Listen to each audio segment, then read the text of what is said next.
Hi, this is Em, and this is a video for my Etsy shop. It's a product video for two Foliage eco-dyed paper packs, and each pack is going to come with a 5 by 8 inch sheet of pressed leaves from my garden, so you can use them on your eco-dyed paper or for any other project that you might be working on.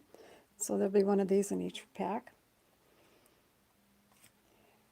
This is a brown craft color file folder, and so that will house your papers, and you can use these to make tags or do what you want with if you don't want to use them for that purpose. Each of these packs has 15 sheets of eco-dyed foliage paper, and the papers are 9 by 12. And I want to point out that when I say 9 by 12, that sometimes it could be a couple hairs shy because I have hand cut or hand clipped some of these. And the other thing about eco-dyed paper is that they will impart a texture, because what you're doing is you're sandwiching leaves and other things, and then you're bundling them up, and so they are going to impart their own texture onto the papers.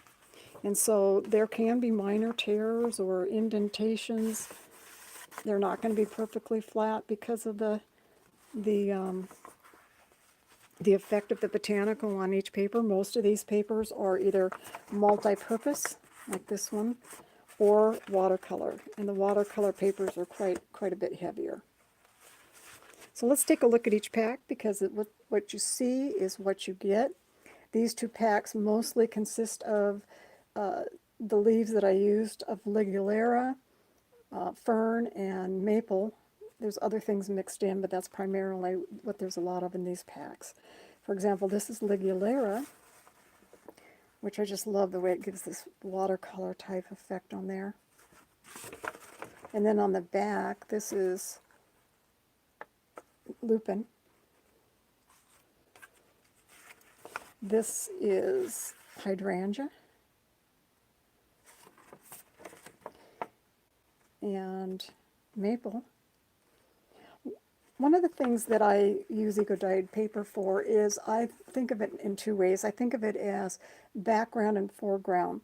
And what I mean by that, for example, is this section here would make a really good background for if you're doing collage work or putting things on top of it or making clusters, because it's not so busy in and of itself that this could make its own little statement here, and you could put some other things here, like if you cut it down into a tag or you run it through a die machine with a shape.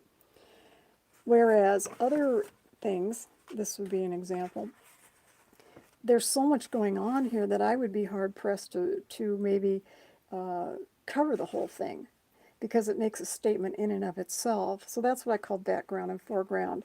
And so there's a variety of options for you here. This is rose.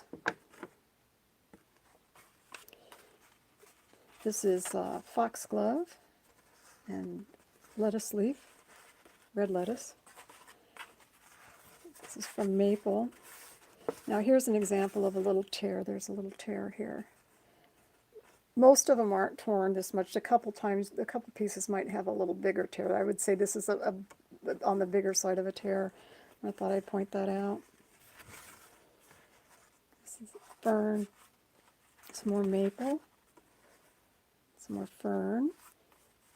This is a regersia, which really gives that nice rusty orange color. So you can see, for example, in the center of the regersia is very thick, and so there's a nice pronounced indentation there from the botanical.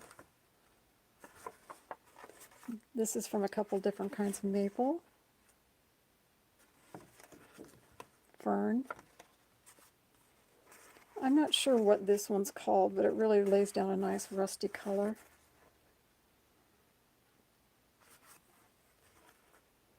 And some other different kinds of botanicals on the back.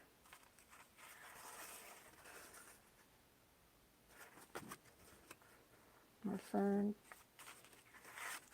More ligulera. More maple. Fern. Some background leaves. I think this was from a stilby.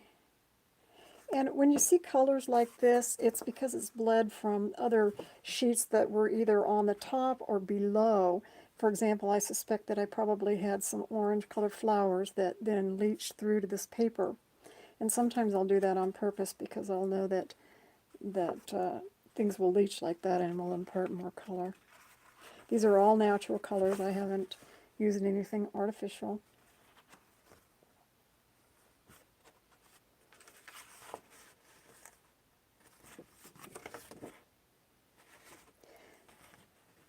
So this is pack number 1, or A. They'll be listed as A and B on the Etsy site. So let's take a quick run through pack B.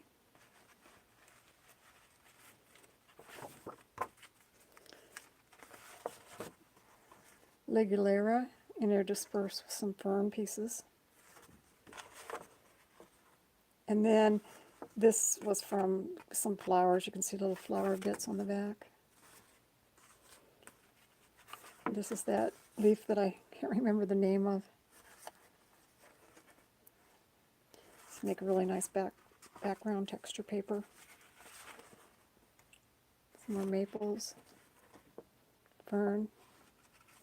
This is from Queen Anne's lace leaf. It really imparts a greenish color. It's probably the most greenish foliage that I've found as far as how it equal prints. This is fern, maple.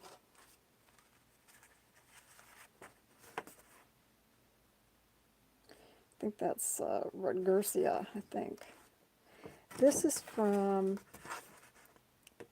Petals of Dahlia, and they will kind of leach this orangish color, and that's why you see that kind of orange tone on this side of the paper.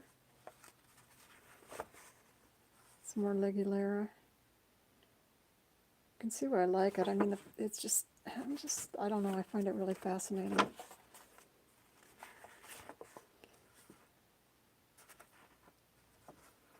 This was rose, more maple, more fern, more Ligulera. Let's see how it kind of just washes like a watercolor, how it just kind of goes out like that. More lupin leaf, maple. Just some ghosting on the back. So it's foxglove, red leaf lettuce.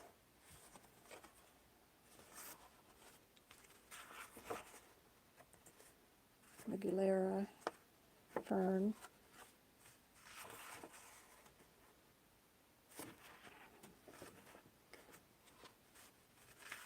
And then maple and fern.